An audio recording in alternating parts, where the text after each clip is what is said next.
Hello, everyone, and welcome to Internet Law Review. I hope you're having a great day as always.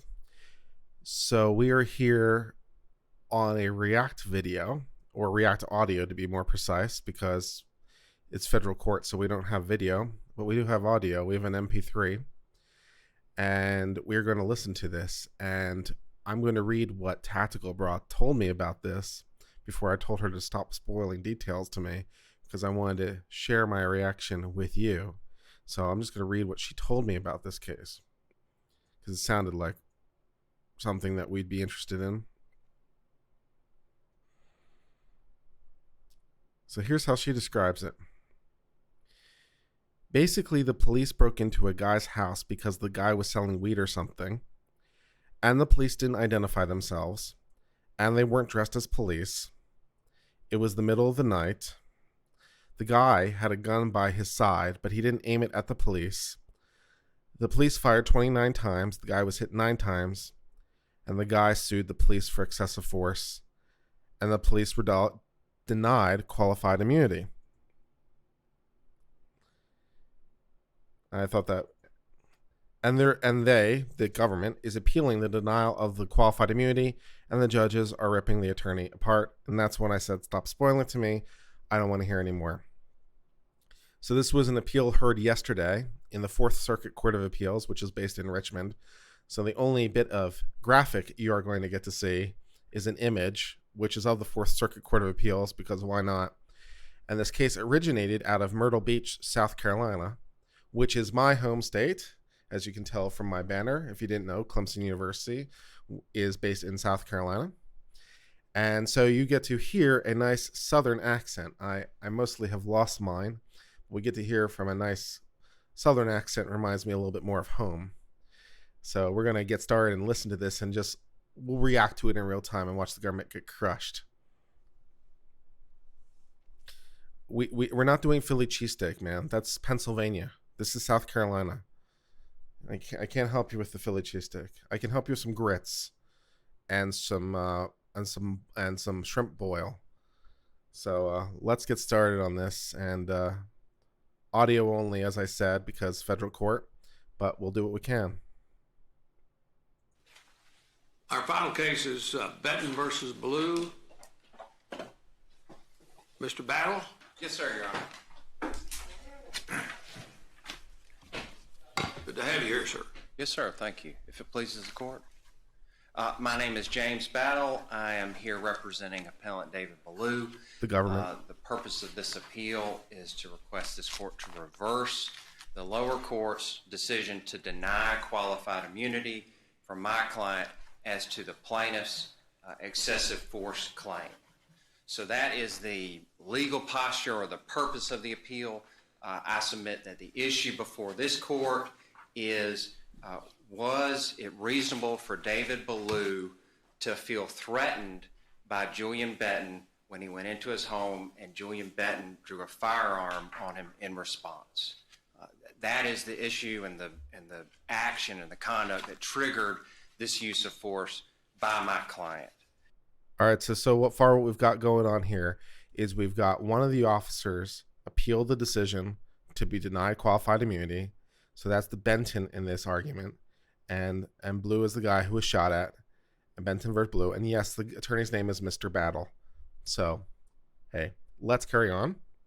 Well, now, Mr. Betton's testimony was not that he drew a firearm on the officer. He said, I didn't get a chance to pull it up or anything. He took it out, took it out of his waistband. He says, I guess the gun was by my hip.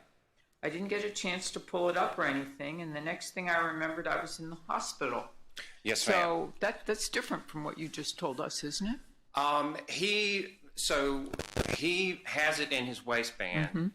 He steps around the corner into the den where the officers are and draws the gun in response. Well, he said to he the had officers. it down by his hip.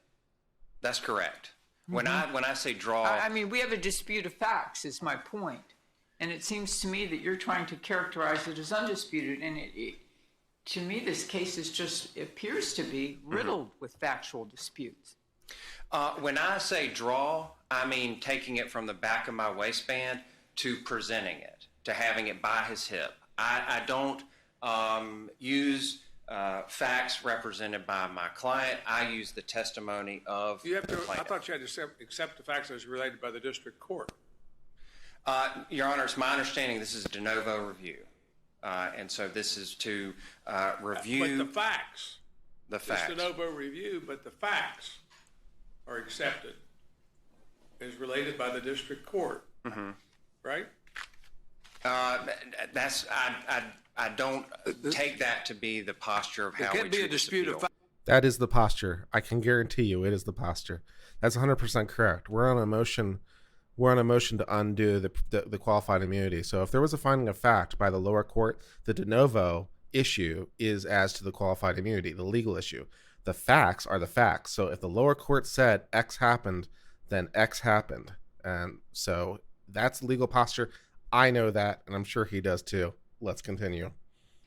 Fact here. You all have to be on the same page as to the facts. Yes, sir. Absolutely. No disagreement. Okay. We adopt those facts.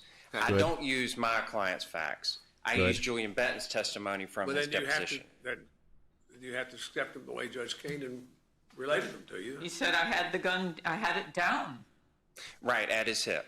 which sounds an awful lot like Cooper, doesn't it? No, ma'am, it does not. So in Cooper, the man walks out onto the porch. He's in mere possession of the firearm. He says, "Who's there?" He thinks, there's someone crawling or walking around his house, and then the officers approach him from the porch. The Cooper decision is that mere possession of the firearm is not enough to trigger a use of lethal force. Another important thing that comes in Cooper right after that is the assumption that a man who greets law enforcement with a firearm is likely to pose a deadly threat rests on the fact that the man reasonably knows that the police are in fact the police. And that here, goes to they lied or made false representations. Every single one of them said they knocked and identified themselves as the police. Right. And it's no longer contested that none of that's true. So Oh, did the police lie? Did every single police officer say, yes, we knocked and identified ourselves, and the district court said, no, that didn't happen? What do you think, guys? Is it possible that every single police officer testified falsely? Do you think that might have happened? Apparently, the Court of Appeals says it does because the district court said it did. So that's super positive. Always off to a positive start. And for the district court to find that the police were lying, it must have been one hell of a lie because, as you might imagine, courts are somewhat inclined to believe the police. So it must have been a pretty obvious lie. So we're off to a really shining start. Let's continue. all of these ununiformed officers with no indication they're police, with no word spoken that they are the police, break into an apartment with a battering ram Without knocking. without knocking, Without knocking, good. and a guy has a gun as the intruders come in, and he saw he was afraid but pulled the gun and had it at his side. Absolutely, Your Honor. And that is a great opening statement for the plaintiff's argument on the unlawful Is there entry. anything untrue about that? I'm not going to admit, facts Well, or you have to take them. I thought that our case law is that we must accept the facts as the district court articulated them. That is the case law in every single circuit in the country. The lower court said these are the facts. He says, I'm not going to admit it. You have to. Unless you have overwhelming evidence, unless you're going to argue the district court made clear manifest error, which that's one hell of a standard, you have to accept those facts. Those are now the facts. So it's like, I'm not going to admit those facts. You kind of have to. That's your legal posture now. So things are not off to a great start. As to the use of force, the unlawful entry is not on appeal before this court. That's a question that is bothering me. Yes, sir. You seem to want to restrict the unlawful force analysis to the moment they pull the trigger. How far back does it go in your judgment? To when that engagement begins, when they When did encounter. that begin? When Julian Betton drew his firearm. So, nothing that happened before that, them breaking into his house unannounced, not being identified as police, none of that counted as it did in Cooper, but it didn't count here. Yes, sir. That's No, accurate. well, it has to be part of the mix. I mean, it seems to me that what you're doing is you're saying we don't rely on the fact of an unlawful entry. That's correct. I agree with you, because the Fourth Circuit has looked at the time that the use of force was employed as opposed to other circuits. But that doesn't mean that the facts are irrelevant, that this man who saw these armed invaders, and he was nothing from the record but a nickel and dime drug dealer, a few grams of marijuana, you wouldn't think that all of these armed commandos were coming into your house. You had no idea they were police. You've got to be, that has to be part of the issue here. Not whether there was a legal issue of unlawful entry, but his reaction when confronted in a small space with this commando unit. Yeah, if we're looking to the always ever popular reasonable man test, which is pretty much the standard, and we're going to like look to things from his frame of view, which seems as reasonable as anything else, and we're looking to the moment of the use of force as the moment, we still have to go into like what was going through his mind at that moment.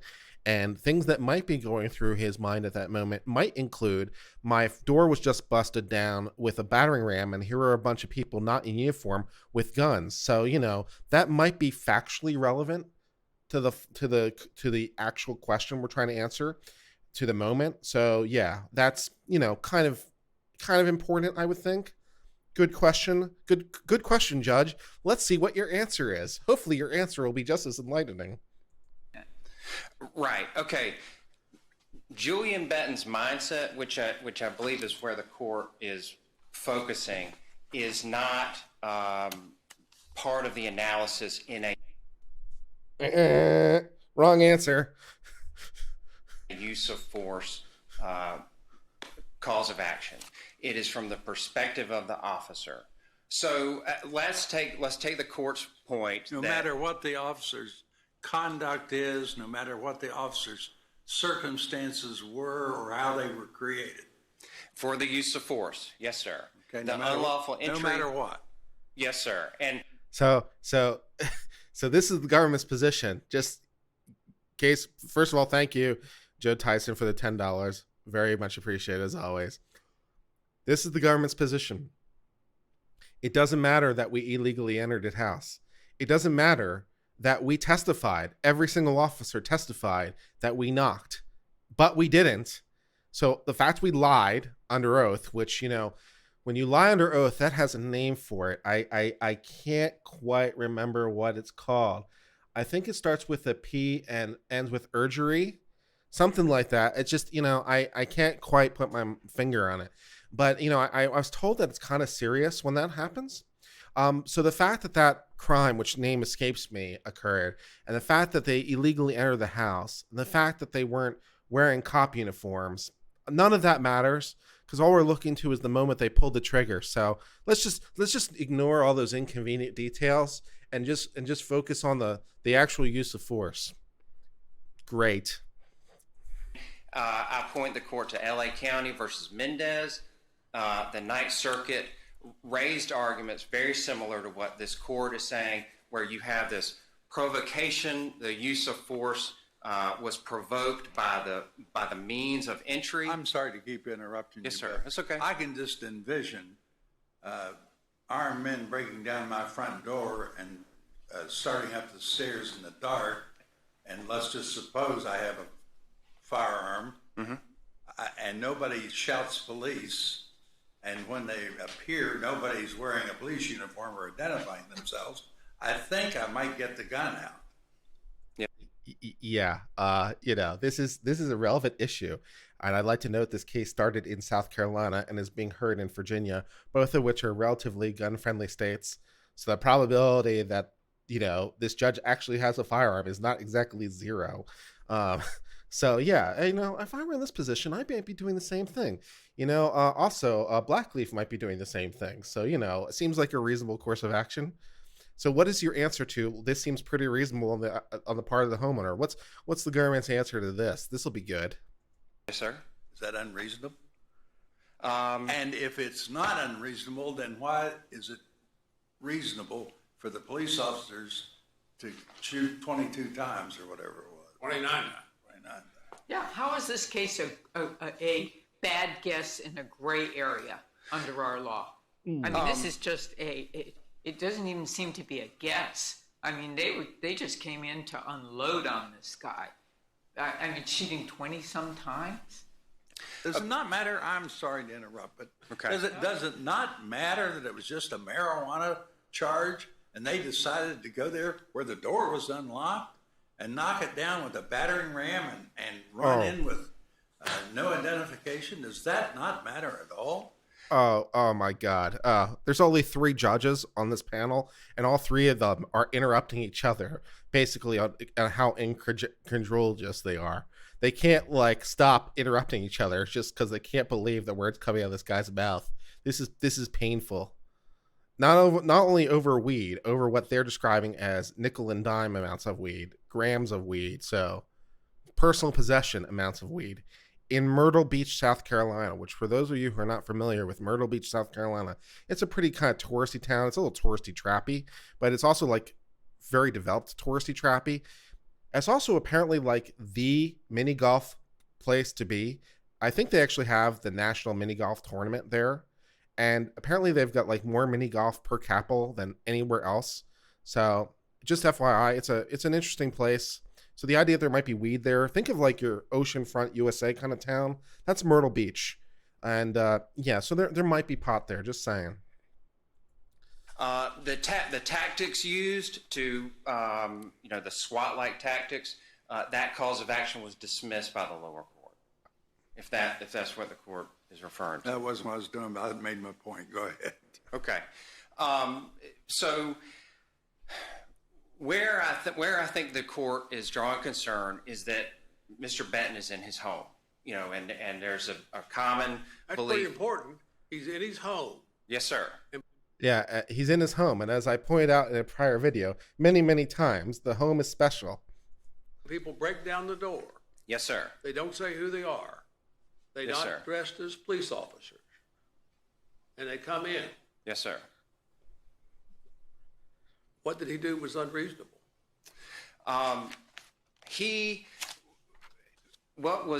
It's not that his action was unreasonable, it's that my officer's actions were reasonable. Okay, so if we construe the evidence in the light most favorable to Benton, Right. isn't really the question we have in front of us whether it was clearly established that a group of police officers armed with weapons and battering rams can enter a home without identifying themselves as police and shoot a man who is holding a gun at his hip? Isn't that what this case is about? That is the unlawful entry cause of action. No. Can shoot a person after. No, says the judge. You just know at that point it is not going well for you. It's just, I feel for this guy because he has horrible facts and he has to argue horrible facts. But man, oh Lord, I'd hate to be this guy. I feel for him a little bit in my soul right now. I'm telling you. And the judge went, no. Oh my God. Ugh. Press F to pay respects. After having done this, in other words, entered his home without identifying themselves, forget the unlawful entry cause of action, but can do that, how is this a gray area for the police? To shoot somebody 20 some times, and even if we were to give you the first shot, how do they have a right to unload 20 some shots at this man? To me, I mean, I'm sure you've looked at that video.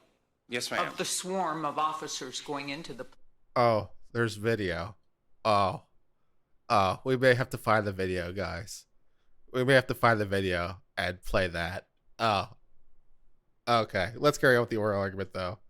Place. if you pardon my saying so, your argument strains credulity. Oh, strains credulity. Oh, get wrecked. It's just so shocking what occurred in this case for a two-bit marijuana deal. If they didn't think it was important to identify themselves, why'd they lie about it? Why did they lie about him firing a shot when the evidence later proved that he didn't? Oh, so the police told another slight mischaracterization, guys, before they testified that they knocked, and that didn't happen. And then they testified the guy fired a shot, and that didn't happen. Again, there's a word for that. Starts with P, ends with urgery. I think it's kind of important. And apparently there's multiple police officers. I think that might be relevant in some way. I'll draw a distinction between a lie and a falsehood. I don't know that. Did you hear that? Did you hear that, what she just said? Did you hear it in the background? Did you hear what she said? I'm going to wind it back just a little bit because I think I talked over it. I want to make sure we hear that all together. Listen carefully. Shot when the evidence later proved that he didn't. I'll draw a distinction between a lie and a falsehood. I don't know that the officers. Did you hear that? Did you hear that where she said, "Oh, come on"? Did you hear that? She said, "Oh, come on." Thank you again, Joe Tyson, for the $10. Oh, okay. Oh, come on. That's like, I'm going to draw a distinction between a lie and a falsehood. And under her breath, she says, "Oh, come on." In fact, I want to hear it one more time. I got to hear it one more time, guys. Proved that he didn't. I'll draw a distinction between a lie and a falsehood. I don't know that the officers, what they're conscious of and what they say. You don't admit that they lied? No, sir. You don't admit that they lied? No, sir. Okay.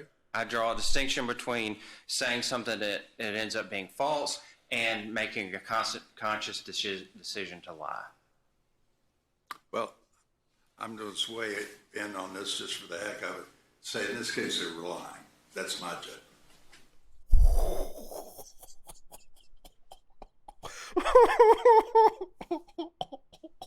Out. Oh my God. You just hear that? What the appellate court just said? That guy just said, "Well, I'm going to weigh in just for the hell of it. This is a lie in my judgment." Holy shit, dude. Holy shit. I got to hear it again. I got to hear it again. I'm going to sway in on this just for the heck of it. Say in this case they were lying. That's my judgment. Okay. Go ahead. Okay. How many falsehoods did SLED identify? How many falsehoods did SLED identify? For those who don't know, and I wouldn't expect you to, SLED is an acronym. It stands for the South Carolina Law Enforcement Division. It's state level police. And growing up in South Carolina, I can tell you from personal experience that SLED likes to think that they're the FBI and tends to act more important than they are. So the fact that this was SLED that did this in absolutely no way surprises me, because they like to pretend that they're much bigger than they are. So the fact that this is SLED who did this is not surprising. They tend to be they tend to think that they're a little bit cowboyish, let's say. Yeah. So that's who SLED is. South Carolina Enforcement Division. They're special. Not in a good way. The SLED report was like a forensic, physical evidence report of what happened. We did an internal affairs investigation. Did they say they knocked? I don't recall that they analyzed, on the entry. Did they say they announced? I don't recall that being in the SLED report. Ooh, I don't recall that being in the SLED report. I don't recall this. Oh my God, counselor. Oh, I'm so sorry for you. I know you're in this horrible position, but game over, man. Game over. I guess it's that.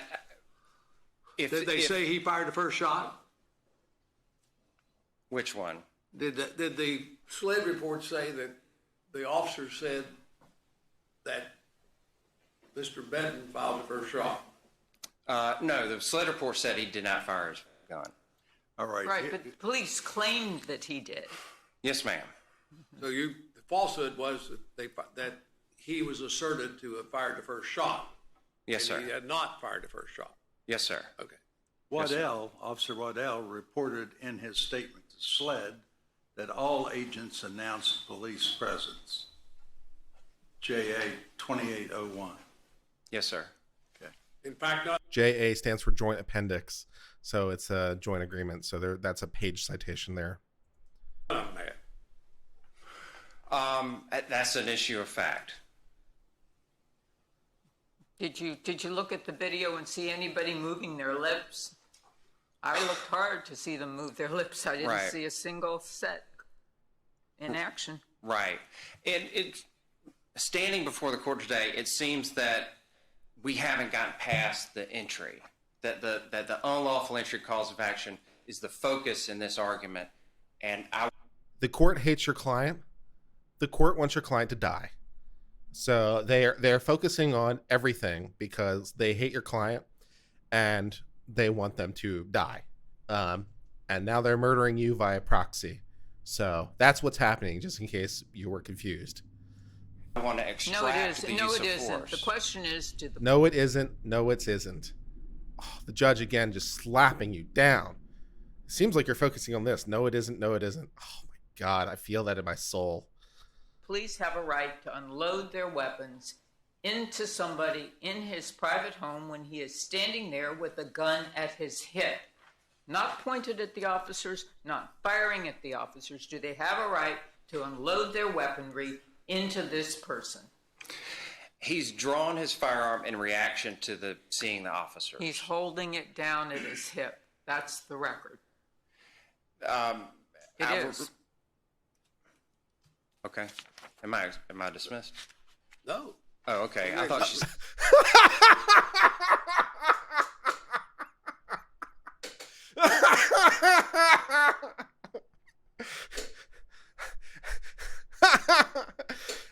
Am I dismissed? No. They're not done with you yet, my friend. They're not done. It is. Okay. Am I dismissed? No. Oh, okay. I thought she said you got next. some time. You're on the yellow light, but you Okay. still got whatever time you can see it better than I can. Well, if the court views his testimony as holding You have it, to accept the facts the way they were articulated by the district court. Right. To argue this kind of an appeal. right? It's a collateral order appeal, Yes, sir. saying the court missed it on the excessive force claim. Yes, That sir. The court was wrong, taking the facts That's right. as the court perceived them.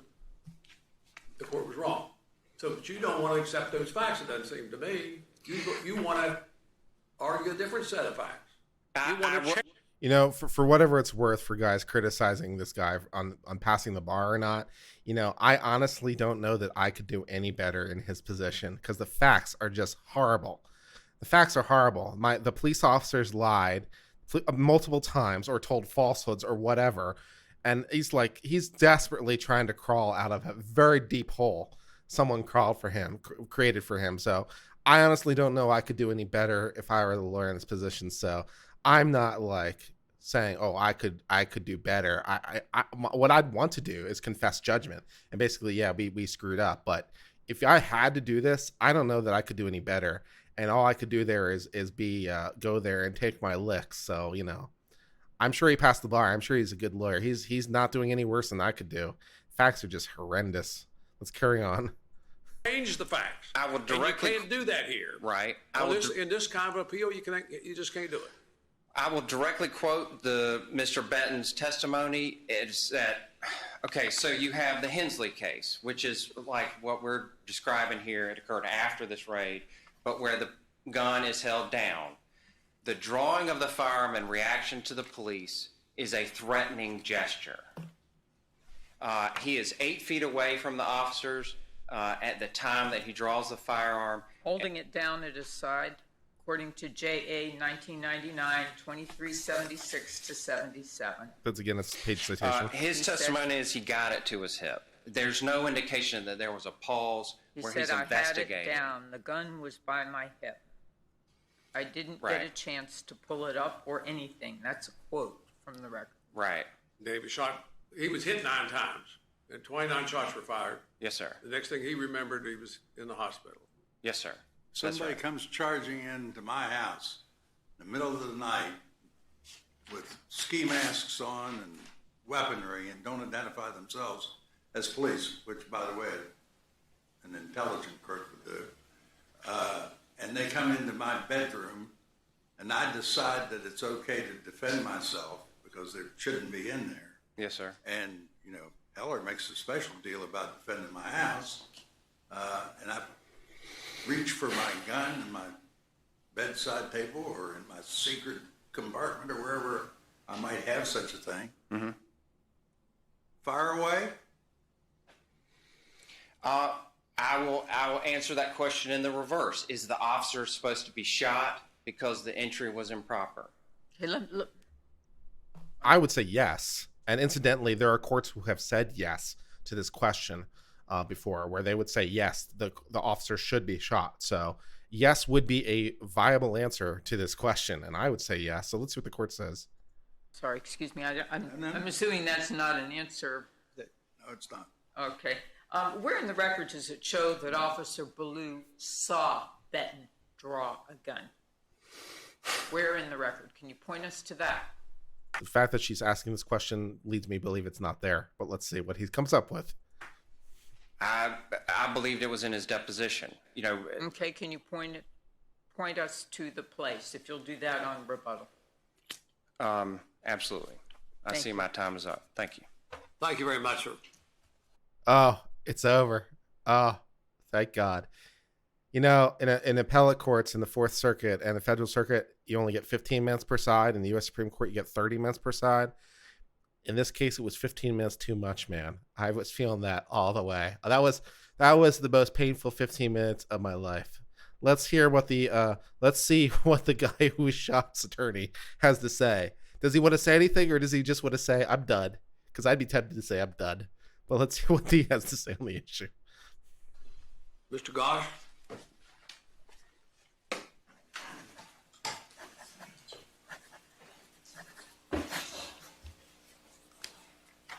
Nice to see you, sir. Good morning. May it please the court. I'm Narendra Ghosh, and along with Burton Craig, Paul Smith, and Johnny McCoy, I represent the plaintiff, Julian Betton. On April 16, 2015, 10 DEU agents converged on Mr. Betton's home. 5 of those agents ran up to his front door. None of them knocked. None of them announced themselves as officers. Instead, defendant David Belue held open the screen door while another agent ran up with a battering ram and smashed down the front door. Mr. Belue and 2 other agents then rushed into Mr. Betton's home with their semi-automatic rifles raised. Mr. Betton was walking out of his bathroom when he heard his front door being smashed down. He did not know that the men who entered were law enforcement. They did not identify themselves upon entry. They gave no warnings or commands. They were not wearing uniforms. Instead, they wore a mix of face masks, backwards baseball caps, short sleeve shirts, long sleeve shirts, jeans, khakis. Startled by the break-in, Uncle Blackleaf would shoot these people in this scenario. So, yeah. Mr. Betton reached for a gun in his back waistband and pulled it out and held it down by his side. He did not point it at anyone. He did not raise it. He did not fire the gun. Rather than saying anything like police or drop your weapon, Agent Belue and the 2 others fired 29 shots at Betton, hitting him 9 times and paralyzing him for life. Now, to address one What of kind your of a semi-automatic rifle was that? Excuse me, Your Honor. What type of semi-automatic rifle was? I do not Did they recollect have? the precise type. It did require them to pull the trigger each time that they fired. Just, okay. To address one of the questions, This court's review is based on the district court's articulation of the facts, because it's coming up on an interlocutory appeal on qualified immunity. And so, Your Honor is correct, and that's how this court has to look at it. And as Your Honors emphasized, the way that the magistrate judge described it is that at JA 2815, Mr. Betton, quote, reached for his gun and held it by his right side, at which point the officers opened fire. And obviously this is Did you based... have an argument in the district court on this? An oral argument, or was it decided on the paper? There was no oral argument for either the magistrate or the district court judge. Okay. Could I just bother you with something? Yeah. Is there really a distinction, and I realize there is in the case law right now, between somebody suddenly pulling out a gun to point it at the floor and somebody suddenly pointing out a gun and raising it some, in terms of the police officer's fear for their life? I mean, I think there is a distinction if Mr. Betton had pulled it out and raised it toward the officers. Now, I will emphasize that The officer has a right to defend himself.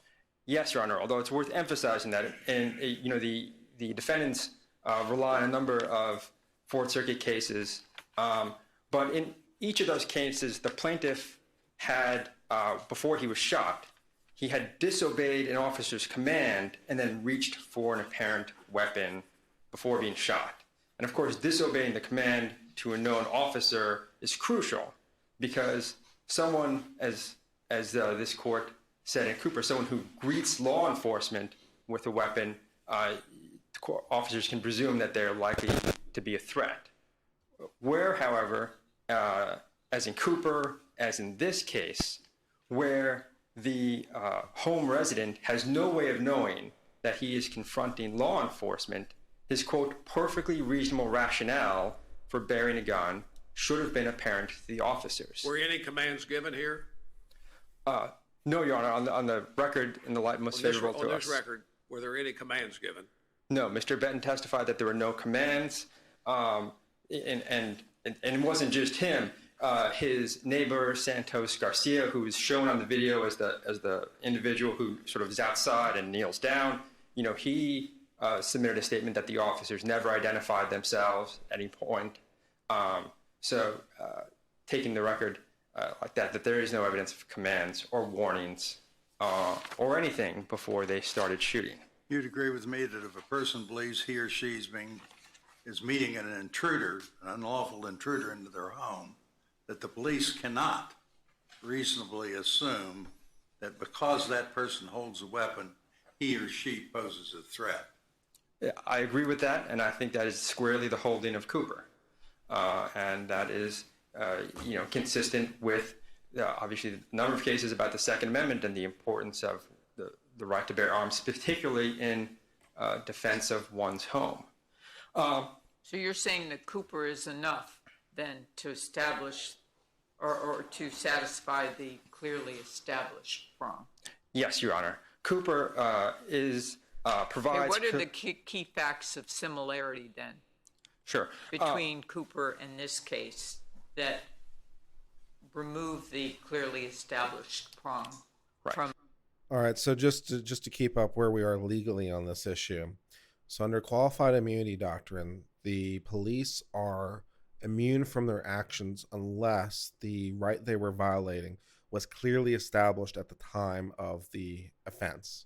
So when they're talking about clearly established, that's what they're talking about. So they're asking about this prior case, Cooper, and they're asking, does Cooper establish this either by its own facts on its own terms, or is it sufficiently close, is it sufficiently parallel that it's, that there's a close enough nexus to read it? So they're looking for a rationale here at this point to find that this was clearly established at the time, that this would be in excess of what they were allowed to do, just in case you're wondering where the legal posture is. So let's listen on. Dispute here. Yeah. As in Cooper, the agents here were investigating a nonviolent offense. As in Cooper, the agents had intruded on Betton's private property without identifying themselves as officers. Cooper lived in a mobile home down in North Carolina somewhere. That's correct, Your Honor. But they had intruded upon at least the curtilage of the home. Right. Yes. Curtilage. And certainly they were on his private property. As in Cooper, Mr. Betton had no way of knowing the intruders were law enforcement officers. As in Cooper, Mr. Betton was holding a gun by his side when he was shot. As in Cooper, Mr. Betton did not raise the gun or point it at anyone. As in Cooper, the officers did not give any commands or issue any warnings. And as in Cooper, Mr. Betton did not make any threats or disobey any commands. And so given Sounds all- like, I think you were prepared for that question. That's Your Honor. You hear what the judge says? I think you were prepared for that question, and he should be, because that is like a major question in this frame. He's like, what is the clearly established case law? So he's like, well, here's this case, Cooper. And they asked, well, why is it parallel? And he said, well, here's all these facts that are the same in this case and the same in this case, and therefore it's clearly established. And he says, well, you clearly prepared. This is like what a competent attorney does. You know that that's the question they're going to ask. Of course, it's the question they're going to ask. It is like the central question. And so you have to come prepared with, well, here's the prior established case law that makes this clear. And he says, oh, you seem like prepared. Yep, good lawyering. It helps when your client is not a dirtbag. Just incidentally. So Cooper is on all fours and provides the requisite level of specificity to provide clearly established law for qualified immunity analysis.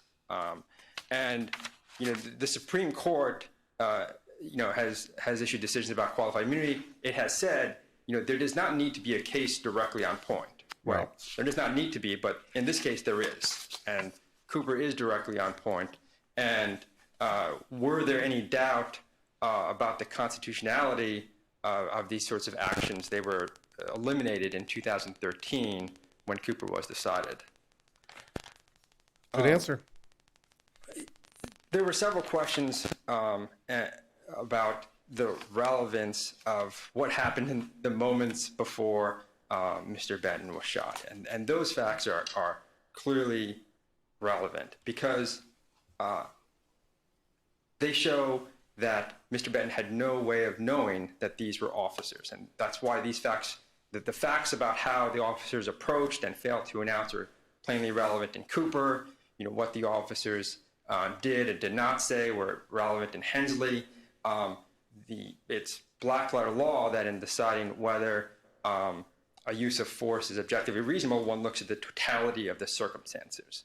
There is no case law that you just cut off everything that occurred, before more than 1 second before the shots are fired. No authority for that whatsoever. The Mendez case, the Supreme Court case that counsel referred to, in no way supports that proposition.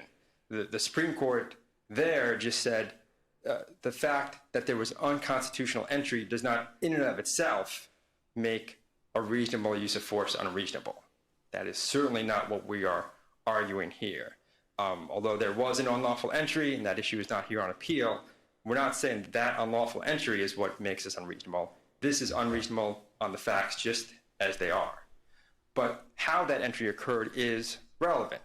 The analysis in this case would be different if the DEU agents had knocked and announced, or if they had identified themselves after entering, or if they had issued any commands, or if they had issued any warnings, or if they were wearing proper uniforms. But they didn't do any of those things. Instead, You're saying all those things are relevant. all those things are relevant because when officers have completely failed to put a home resident on any sort of notice that these are law enforcement officers and they have broken into his home, they cannot presume that he is a deadly threat merely because he possesses a gun. And Good that's answer. what Cooper instructs us and other cases. The Pena case from 2009 is I'm consistent still with having that. trouble with this, and it probably won't be resolved in this case. But I'm having trouble with the fact that what if he was a deadly threat? When these troopers come running through the door, running up his stairs in ski masks with semi-automatic weapons, and he acted to defend himself. He might have been a deadly threat to them, but did they get some benefit because they're police officers for that kind of conduct? Question. I don't know. I mean, are you asking You don't need to answer that. Yeah, I mean, I think it's hard to say if everything were the same, but he did in fact point his weapon at them. That is a different case, but we don't have to confront here. Fair point. It wants to dodge the question. I'd be tempted to answer it, but not answering the question is probably for the best. I mean, I'd be tempted to say, like, as Your Honor was saying, if you were in that position, you'd want to defend yourself. So if he had actually defended himself, I don't think it would change things. So I'd be sorely tempted to give that answer, but his is the more cautious answer and probably the legally better answer. So no need to like change things if you don't have to. It's a more conservative answer. So I respect that answer. I'd be tempted to give the less conservative answer though. To what extent are you relying today on your alternative argument that give them the first shot, the other 29 were plainly unreasonable? Well, that is still a claim that we've put forward and that we put before the district court, and if we did in brief, we stand by that claim, and that even if the first shot were lawful, the continued shooting were not, and this is a question of just what are the inferences that can be made by a jury. Mr. Betton was shot at 29 times. He was hit 9 times, and he fell backwards and fell into the hallway. I think it's. You don't know that any of Mr. Bretton's shots hit him, do you? You just know that there were 9 that hit him, and he fired 9 of the 29. That is correct, Your Honor. He could have missed all. He could have missed with all 9 of his. That is correct. Although It might not make any difference. Well, I'm not saying it would. But yeah. Although you're not saying that Bretton shot him. I mean, the record, it's unclear whether Mr. Belue's bullets are the ones that hit Betton or how many times they did. Backwards. The name's backwards. Yeah. I mess up names a lot. I apologize for that. I messed up yours when I introduced you. No. But taking the record, the inferences in Mr. Betton's favor are that Mr. Belue's shots did hit him. And a jury can reasonably infer that Mr. Betton did not stay standing throughout after being hit all 9 times, that he fell at some point. And it's reasonable to infer that he was shot at some point when he was lying on the ground, or shot at, given the fact that there were bullet holes close to the ground where he fell. And so based on those facts. You mean in the floor? Near the floor, yes, Your Honor. Like he fell near the floor, and then. Were there bullet holes in the floor? Is that what you're saying? They are they're like right near the floor, like on the sort of the floorboard on the wall. You can see them. There's a picture in the record. I can pull the site, but it is from the SLED report has a picture which shows bullet holes, and they have the kind of like tape, marking tape, where you see the bullet holes that are close to the floor, on the wall, close to the floor where he had fallen. Could Mr. Betton recover if the jury were to conclude that Officer Belue did not fire any shot that hit him? Good question. I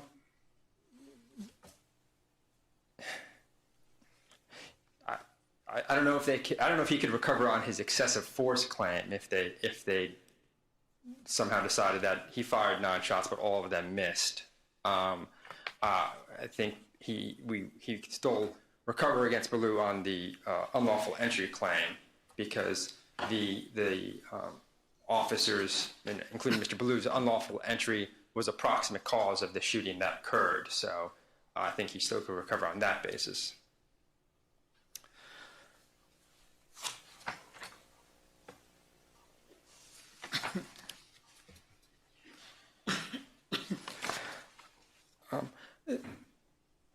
One other point, and just to emphasize the similarity of this case to Cooper, and defendant in his brief has sort of repeatedly said that this was a good tactic here at the end. He had basically 2 choices here at the end, because he has nothing left to do.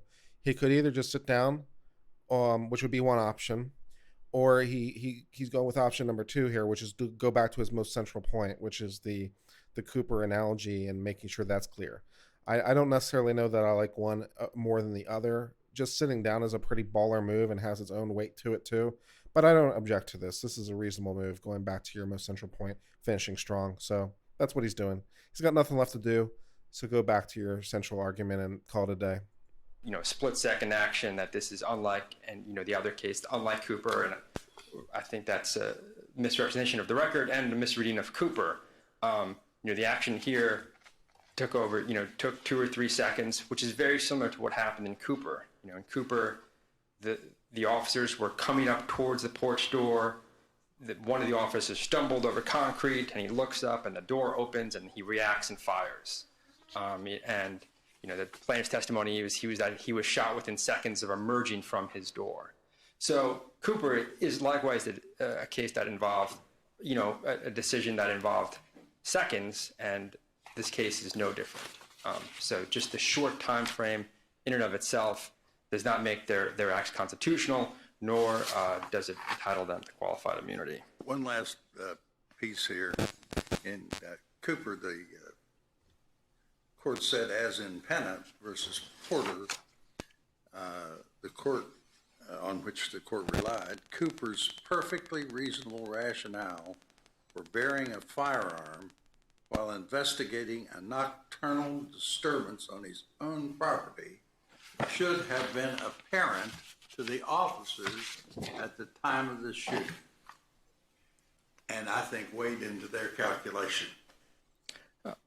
I agree, Your Honor, that was what this court said in 2009 in Pena. That's what this court said in Cooper in 2013, and that should have been, that was the established law as of April 16, 2015, when this shooting occurred.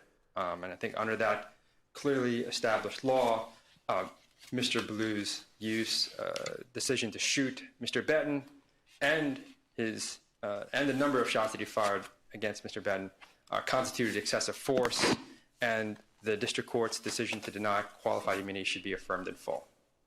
Unless there are any further questions. Thank you, Your Honors. So there you go. No, if there are no further questions, thank you. So he yields the rest of his time. Tactical points out, if you have time left, it's okay to take it. That's of course true, but it's also a good idea. It is a classic rule of selling is once you've made the sale, stop talking, because you can talk yourself out of the sale too. So attorneys know this well, and it's like if you've said everything, it's okay to say I have nothing more to say and I'm done. And you say if there's no further questions, I'll sit down.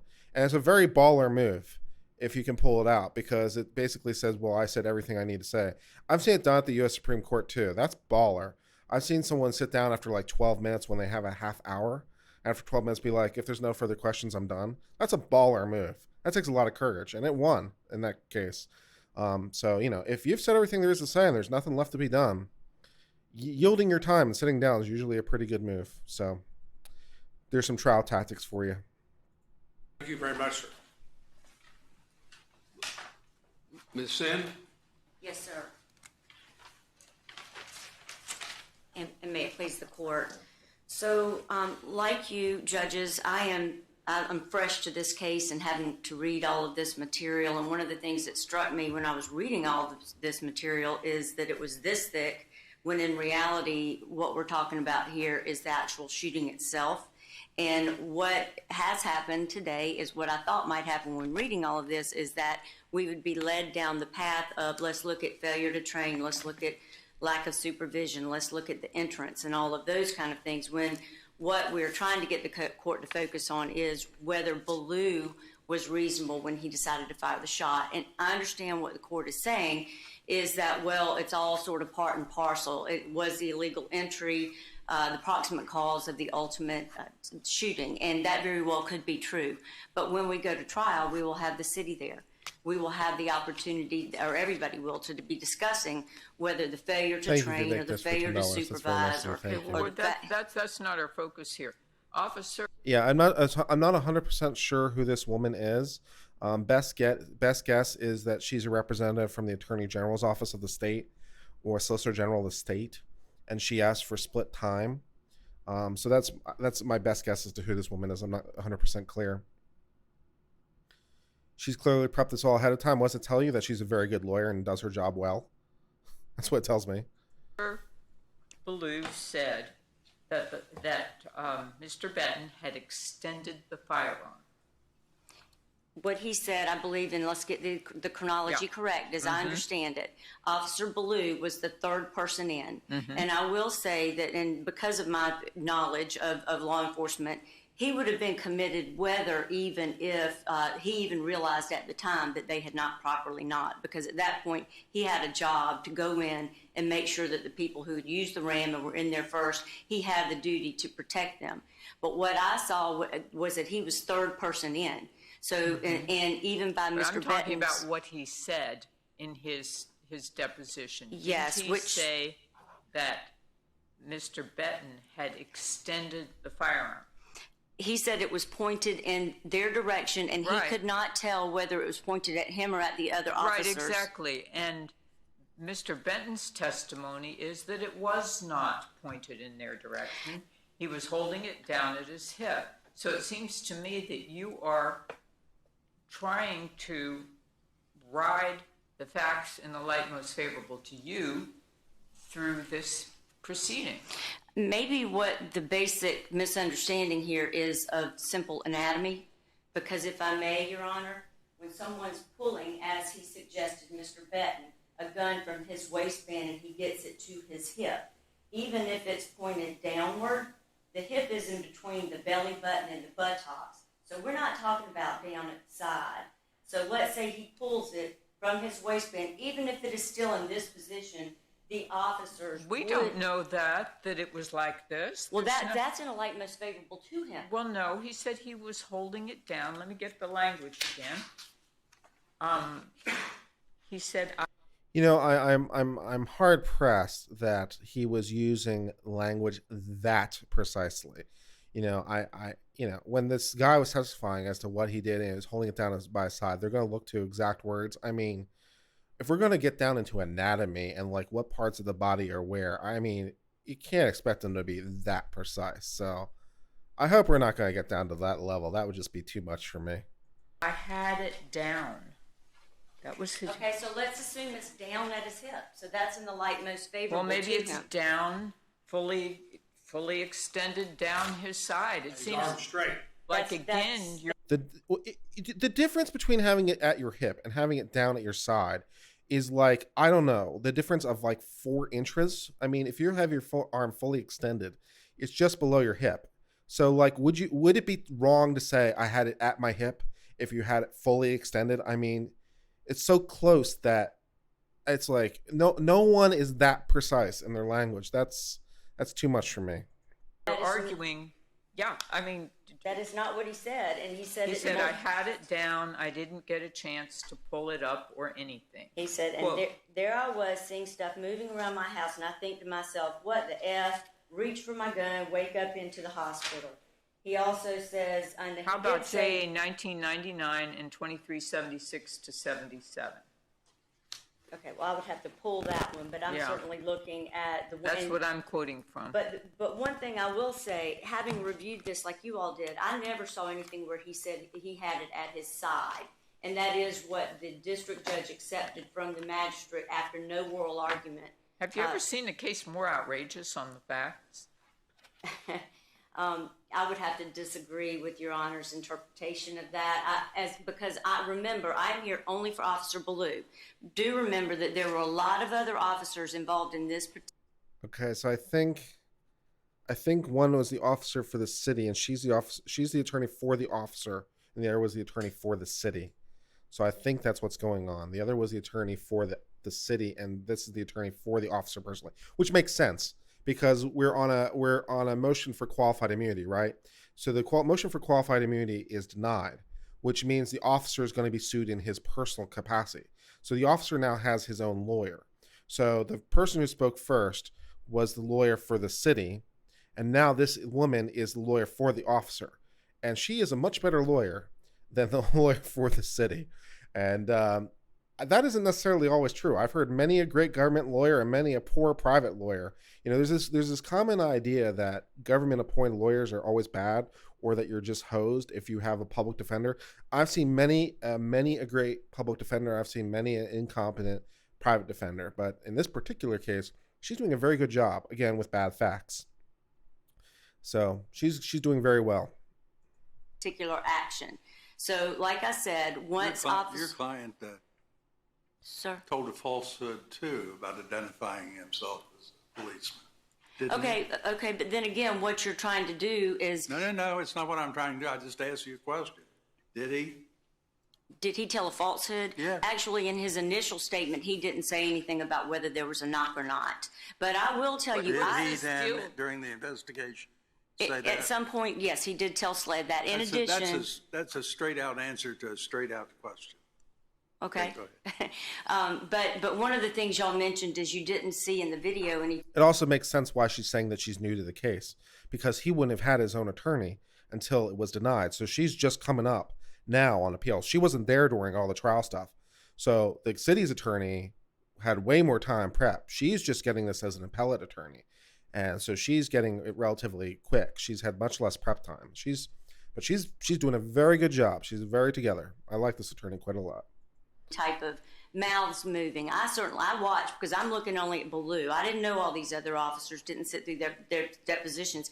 But when he's got a gun at the man's head that was in the way between them and the door, he certainly was moving their mouth. And I didn't see anybody saying police. Nobody was announcing themselves. I just don't understand why we're quibbling about the record in the light most favorable to the defendant. The job is ma'am. to talk about the record in the light most favorable Right. to the plaintiff. And in the light most favorable to defendant Belue, who is the only one here today, when he comes in, third in, and a gun goes from here to light most favorable to the plaintiff down, then what is he to do except for to protect himself and the lives of his fellow officers? Good answer. I'm not saying that what Betton did was unreasonable, because we're going to have to accept the version of the facts there. You're making a jury argument. This is just a total jury argument. No, ma'am. What I'm saying is if qualified immunity exists, it would certainly exist if an officer sees a gun coming up, and whether it's at the hip There's pointing nothing down here that says it was coming up. That's not the facts. from the waistband. That's not the facts. And our precedent is that this court, us, must accept the facts as the district court articulated them when it ruled. And you're twisting around and won't accept the facts as articulated by the district court. I would suggest that this court wouldn't have job security if you could not look into the record and read what the record was, On and a all you qualified did. immunity appeal, this is a special kind of appeal. You have a limited right for a police officer to appeal the denial. There's a question. The question was, what makes an argument a jury argument? What they were saying by saying it's a jury argument is that she is making an argument as to what the facts are or should be. So they're saying that she was making an argument as to you, the jury, should believe X. You, the jury, should find Y. This is how you should rule. So they're saying it's a jury argument because she's saying, well, here's what the facts are. That the gun was here, it might have been raised, it might have been whatever. So when they're saying it's a jury argument, they're saying, look, this is the kind of argument you would make to a jury, that these are the facts and this is the way you should find. But as the judges point out, in this context, the facts are locked. They are what they are. And so they say, look, it's here, and that's end analysis as far as the facts go. So they're basically saying, look, you're trying to change the facts. Now, personally, on a personal level and on a professional level, I don't object to this on a professional level. She is trying to do, honestly, what I would probably try to do in her position. She's just trying to very subtly and very cleverly shade the facts. So she's taking horrific facts and she is tweaking them ever so slightly, as much as she thinks she can, like just turning up the knob just a little bit on an amp or something, just a little bit to try to make the facts a little bit better. She's just trying to tweak it a little bit in her language to make it just a little bit more favorable. Now, Unfortunately for her, the city's lawyer completely blew any opportunity that she would have to do this. If she had gone first, she might have been able to get away with this. Unfortunately for her, the city went first, and the city has completely destroyed any hope she has of pulling this move off, because the judges are not about to take any of this stuff at this point. So like they're like hyper primed to be locked into the record, because the city's attorney was trying to play this game much more poorly than she is. And so the court is now like completely like locked down. If she had gone first, she might have gone away with this, but city's attorney kind of screwed her on that one. So I don't blame her for this move, but the city's not, the Court of Appeals is not having any of it at this point. So that's what they mean by saying it was a jury argument. Qualified immunity, but Right. you have to accept the facts as articulated by the lower court and bring them up here. And that's the law. That's the law. Otherwise, you have to wait till the final order. Okay, You have to so go to trial first. The qualified immunity would get him out of trial. I would suggest that And- there, and then the district court denied it. qualified immunity would basically not exist if this court were not able to look at the facts We to give see. qualified immunity to about everybody. Don't start talking to us about that. With all due respect, that's not what the Supreme Not in Court seems Cooper to and not think. here, or yet, but Cooper was denied in those circumstances. And they say that Cooper case controls it. And I have some familiarity with the Cooper case. We all do. Taking the light most favorable to the non-moving party, what happened here was horrendous.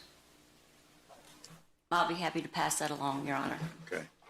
Thank you. That is a really, really good move from her. I love that answer right at the end where she says, I'll pass that along, because the judge just said, this is really, really horrendous, right? So he just said, your case sucks, okay?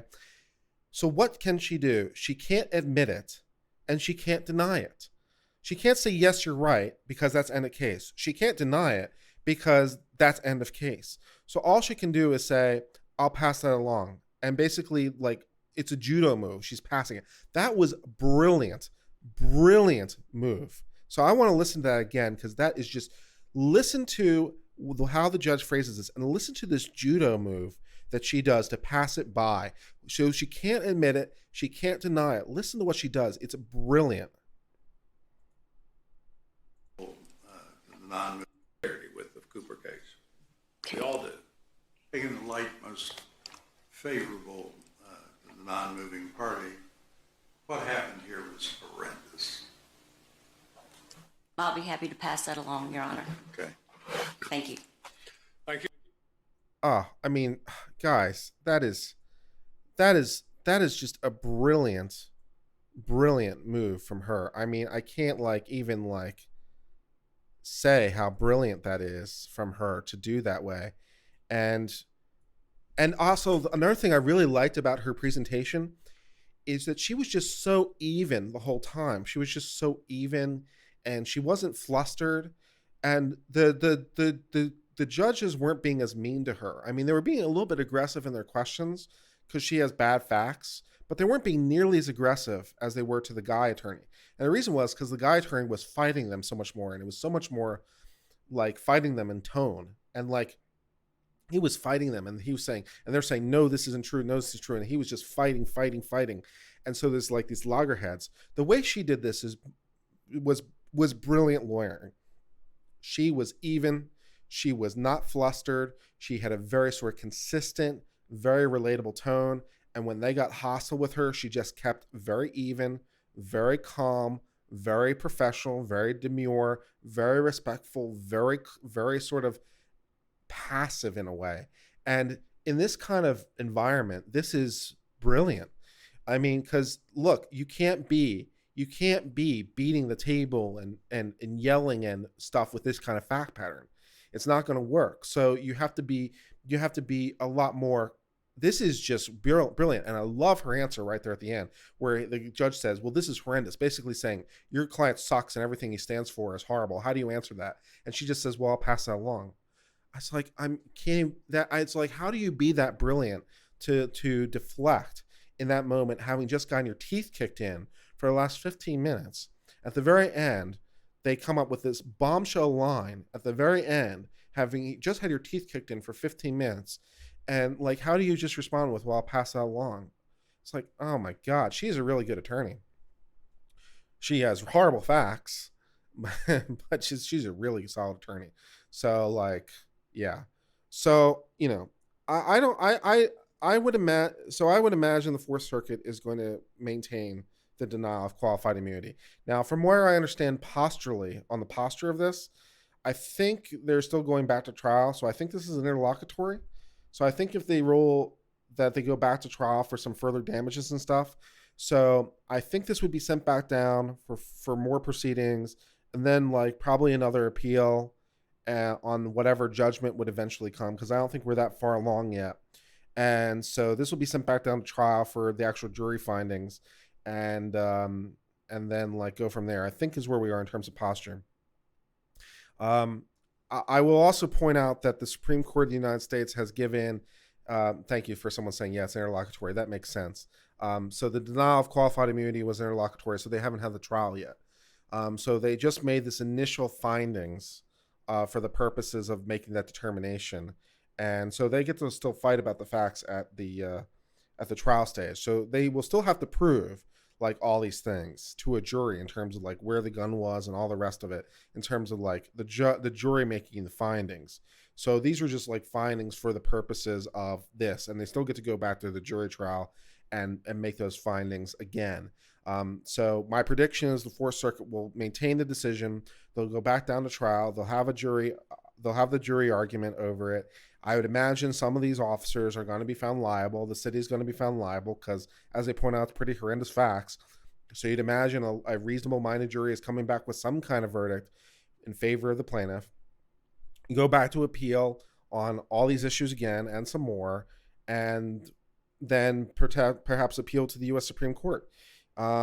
It would be interesting to see if they grant the qualified immunity if they put in an immediate cert petition. I'm not sure that's possible, but they could try. And it'd be interesting to see if the Supreme Court wants a piece of this, because the Supreme Court has mused in its dicta that it's interested in curtailing and lessening the impact of qualified immunity.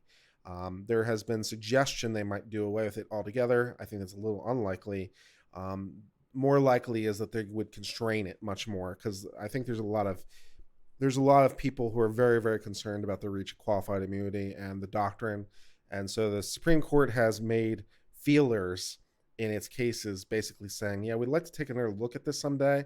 And so maybe this case, regardless of the Fourth Circuit, whether it affirms or denies the qualified immunity, this might be an interesting case for the Supreme Court to take on qualified immunity doctrine, because it's a relatively clean case as far as cases go. I mean, also, how stupid as a police do you have to be to raid a guy's home at night, not in uniform, not with police badges, just wearing whatever, not announcing yourself as police, not like whose genius plan was this? Did I hear correctly? At one point they mentioned DEA, so this was a joint DEA SLED investigation for like a couple grams of pot. Okay, well, I mean, that seems like a bit of an overreaction, so fun times. Let's see if there were questions, because there was a lot of chat and I really participated, and I want to make sure that I get some stuff if there was anything going on. Lynn said these three judges must moonlight as coroners because they're disemboweling the guy. That's a great comment. Lawyer isn't being paid enough to put himself in this position. I don't think he's tanking his reputation. It's just like he has horrible facts. It's rough. Yeah, stumbling. What can you do? Can we get this judge to take up cases in New York City? Well, depending on how this precedent goes, it might eventually make its way to New York City. So that's how these things go, right? If this case advances, then we'll go from there. I'll thank the super chat people again. Joe Tyson for his initial $10. Hello, thank you so much for that. And Joe Tyson said to find the video. Didn't someone find the video, but they said it was only of the entry, so it didn't show very much? I don't think someone found a link. Maybe I'll try to find it when we're done here and see if we can find that. Distinction between a lie and a falsehood. Good question, Lint. The judge wasn't buying it either. Where she's like, yeah, it's just like, wow, that was a good moment. Roasted, yeah. It was pretty brutal. I agree. God bless judicial review. Thank God for the Constitution, right? Oh my word! You can hear the lawyer shit himself. I would not be having a fun time in this position. Uh, Tennessee Bureau of Investigation seems really similar to another 3-letter agency. Yeah, that's basically what SLED is. It's they think they're part of the cool kids clubs. They are not. Um, yeah, more torpedoes. The court's nuking him is pretty bad. Did the guy pass the bar? Yeah, I'm sure he's a good attorney. I'm sure he's not his cases. He should have prepped a little bit more because you know you're going down. So you really have to prep to control yourself. And I speak to myself when I say that because I tend to get a little bit emotional. I don't know that I could hold together as well as this woman. She is quite possibly a better attorney than me. So hats off to her for a great job. She's really solid. I'd be intimidated to be in the courtroom with her. It was an 11-second video. Yeah, so maybe it's not worth her time. He said curtilage. Yeah, we didn't really discuss what curtilage is, so we'll discuss that a little bit. Curtilage doesn't have a precise legal definition like so many things do, but it's basically the immediate area outside of the home. It's treated basically as equivalent to being inside the home for Fourth Amendment purposes. So when we talk about the home being special, that includes the land immediately outside it. What does it mean by immediately outside? Well, if you're close enough to look through the windows and have your face pressed against the glass, that's close enough. But basically the distinction is between curtilage and open fields. So if like the traditional distinction would be like a house on a farm in the middle of a prairie, old school style. So if like your house is in the middle of nowhere and it's surrounded by huge open fields, not all the fields count as part of the home. All of that counts as part of the immediate home. How close is that? I don't know. Let's say 50 feet. That's a reasonable number, but it's basically close enough to be part of the home as curtilage. So yeah, it's close enough to be like it's inside the four walls, even though it's not. How close that is, who knows? Yeah, well, it's not an issue of trespass. It's just an issue of Fourth Amendment because it would be trespass on the open fields too. So if you're in the middle of nowhere and you enter a guy's land as trespass, just surely as anywhere else, it's a Fourth Amendment issue. So if the cops trespass, it doesn't have the same Fourth Amendment implications. So, the idea would be that if you have a field full of marijuana in the open for some reason and the cops come upon it, you have a much harder Fourth Amendment case because it's not in the home. So that's the distinction there. If they kept the facts all the same, except the police had killed the plaintiff, could the officers be successfully convicted of murder? They'd have to be tried, which of course we know isn't going to happen, but let's push past that. Yeah, you need to pull in a special state attorney, probably true. Can make a perjury claim, damages based on a bad trial result. I mean, you don't need to make a perjury claim. That when these lawyers when the cops get on the stand to say whatever, you get to cross-examine them and you get to use whatever depositions and other stuff they said before. So isn't it true you said this? And isn't it true that you said this other thing? And isn't it true these are contradictory? So basically their credibility is shot before the jury. So if these cops get on the stand, their credibility is zero. So I probably wouldn't put the cops on the stand, but then again, of course, I have no case. So I don't know what I'd do because my case is just completely shot. So fun times had by all. Yes, you can reserve times for rebuttal if you're the first one to go. So the city guy could have reserved time, but yeah, it's probably not a good call in this case. So fun times had by all. She was very well prepped, very well prepared. I don't know what the job security line was meant. I think it was meant as an attempt at humor and meant to attempt to deflect, and I don't blame her. She's having a tough time, so she's got some fortitude. I agree with that. Let's see. Lawyers should get 50% of the punishment their clients get. I don't think so, Andy. If that was the rule, I'd never represent anyone ever. I've never had a criminal case, but if I ever did, I could take some comfort in knowing that at least one of us is going home. So that's plus. It was a very graceful ending, yes. PB&J to the chat. Thank you for the PB&J, Barry. I appreciate that so much. Thank you, Tactical, for joining us. I really appreciate it. And so good. Can you sue for perjury? Can you sue for perjury? No, I don't think so. Because there's no harm to you from the perjury, unless it was related to something else. So, like, what would your cause of action be?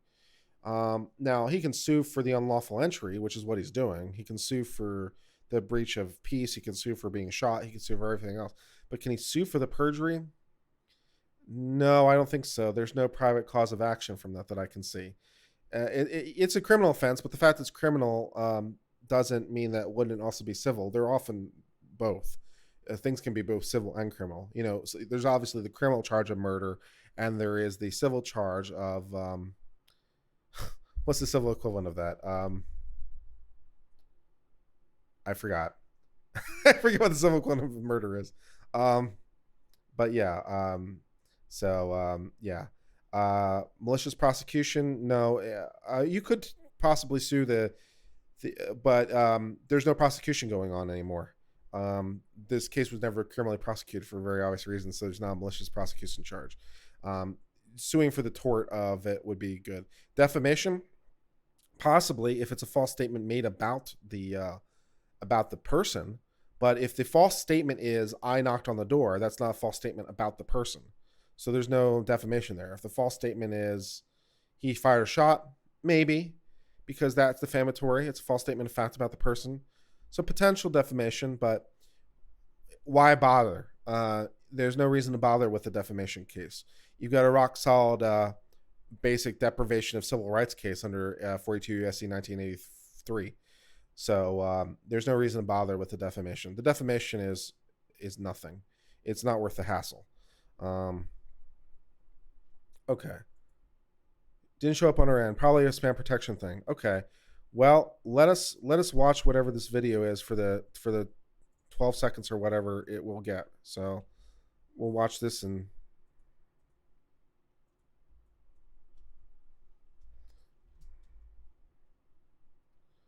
all right, so let's watch this and see what this is.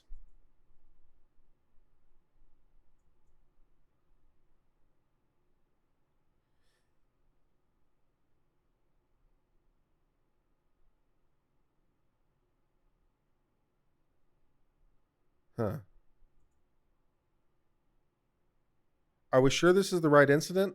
Because this is 2:00 in the afternoon.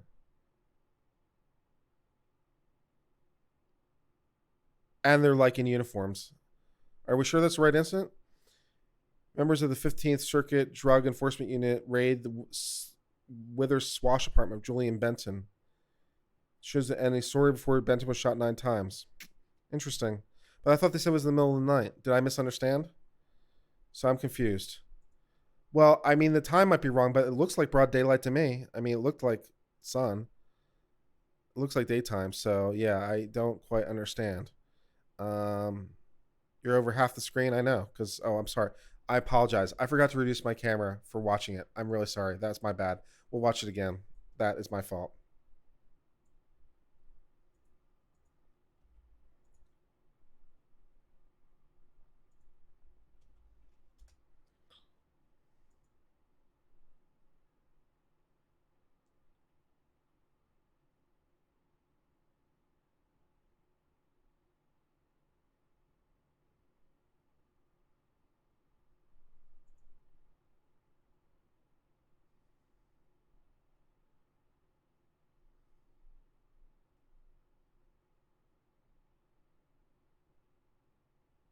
Well, there's the battering ram. So yeah, I'm a little bit confused, guys, because I thought it was the middle of the night, but that plainly is broad daylight. I mean, the time is 1400 hours, and that's broad daylight. So I'm confused as to the facts. So I'm weird. I don't understand. I thought we were saying it was the middle of the night, but that's broad daylight. I don't know. Anyways, I'm not sure how much it would matter in terms of the law. It would matter a little bit in terms of, well, it wouldn't matter that much, to be honest. It's still a no-knock raid. We did see the battering ram. We did see that come down and hit the door.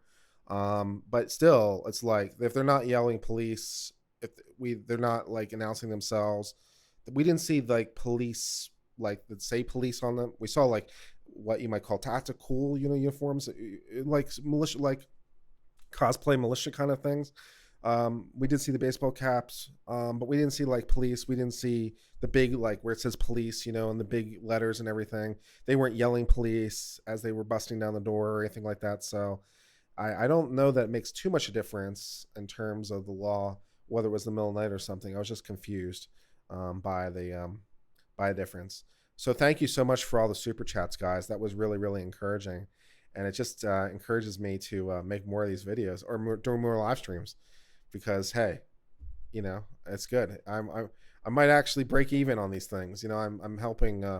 I'm paying someone to help me on some of the back end stuff, so I'm still doing this at a net loss, but I'm doing it for fun, so that's okay. I really appreciate the support, guys. It makes me have a good day.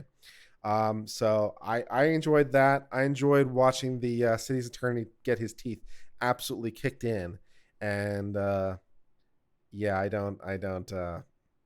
I would imagine qualified immunity is going to get denied. The facts sound very similar, and even if they're not, I think the Fourth Circuit really, really wants to. So I think they're going to deny the qualified immunity and go back to trial. They're going to be found liable for something. They're going to go to appeal. The appeal is going to be denied, and then they may go to the U.S. Supreme Court, and the U.S. Supreme Court may take it, depending on their mood at the time, because they've wanted to re-examine qualified immunity.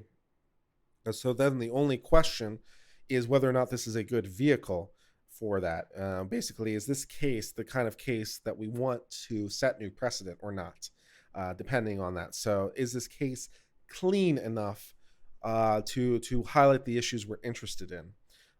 So it'll depend on a whole host of factors, but I would put a non-zero chance of the U.S. Supreme Court taking this someday, because they seem to have an appetite to reevaluate qualified immunity. And even if the First Circuit says there's no qualified immunity here, I could see the Supreme Court taking it to use it as a basis to affirm, to set new precedent. So even if the Fourth Circuit says, yeah, there's no qualified immunity, I could see the Supreme Court taking it to affirm the decision, or at least that's what I hope would happen down the road. But of course, that's a lot of speculation. We'll see what's going on. Joe Tyson, thank you. A bunch of 1Ls with me. Thank you, guys. I really, really appreciate it. The 3Ls probably are done with the bar by now, so they're not panicking as much. So, and now they're just waiting for results, right? Incidentally, that reminds me, I still have to do 2 hours of CLE. So, haven't we seen cases where the thing is they have a warrant so anything goes? I don't know about that, but obviously having a warrant gives you a lot more. Did they have a warrant? It's not clear. I thought they didn't have a warrant, but it was a no-knock warrant for a couple of grams of pot. I mean, Jesus, guys. I mean, just from personal position, first of all, I just want to say I have never actually used marijuana. I know I'm like the only one, but I've never used marijuana. That being said, I think marijuana should be legal. I just don't think it makes any sense for marijuana to not be legal. The collective harms that it's causing are not worth whatever benefits we're gaining.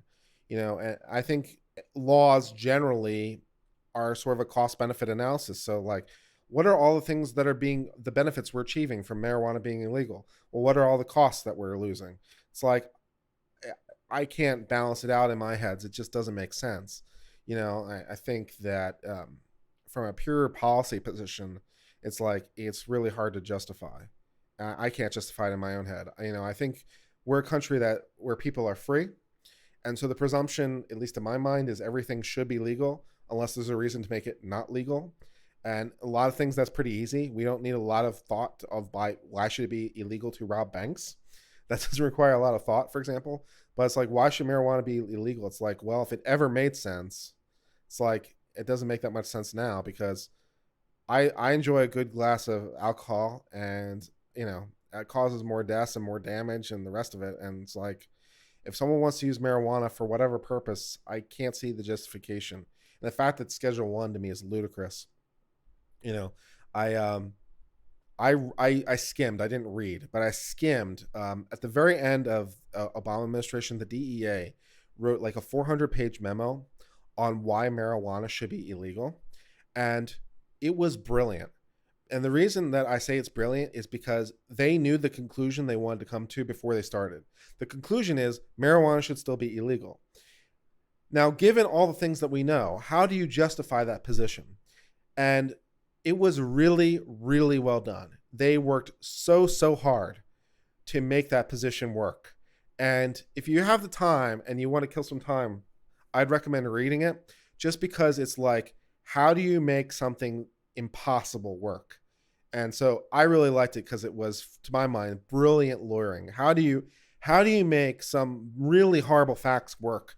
And it's just like, I had to applaud it just because it was really well done. To like, but you can tell, you can feel the strain on the page. You can tell that you're reaching. It's really professionally done. It's really good. It's really hiding it, but it's like, man, oh man, you can only hide so much when the facts are that bad. So it's like, Lord, it boiled down to we needed our budget. Well, not quite, but your point is well taken. All right. Anyways, guys, I'm out for now. Thanks again for the super chats. It means so much to me. Encourages me to do more live streams. So we'll do more of these. And as always, you can find me on Discord, Blackleaf, or whatever name I happen to be using. I think at the moment my name is $12 richer. I change it a lot. I'm the guy with the little dragon icon. So you can find me on Discord, on Lawful Masses Leonard's Discord. And feel free to PM me with stories or tag me. And we'll cover stories. We're going to cover that story about the guy who had criticized the judge, who was arrested. He was found not guilty. So we're going to be covering that story this weekend. That should be a lot of fun. And we'll see where we go from there. But I'm going to try to get a little dinner, and then I'm going to go sleep and get up and do my job tomorrow. It's Friday tomorrow, so that's a plus. Oh, we may have to have a special stream tomorrow, depending on how tomorrow goes. And if you don't know what I mean by what tomorrow goes, then let me remind you. Tomorrow is September the 20th. And if that day doesn't mean anything to you, it is the day of They Can't Stop Us All. Let's do our Naruto run on Area 51. That is the official date the organizers picked like 3 months ago for the Let's Raid Area 51 They Can't Stop Us All day. And as we remember from Leonard's stream, there have already been a couple people arrested. But tomorrow's the official day.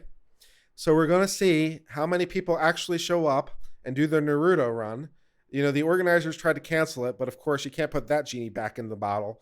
So we're going to see how many people get arrested and for what. And depending on what story is available, we may do it.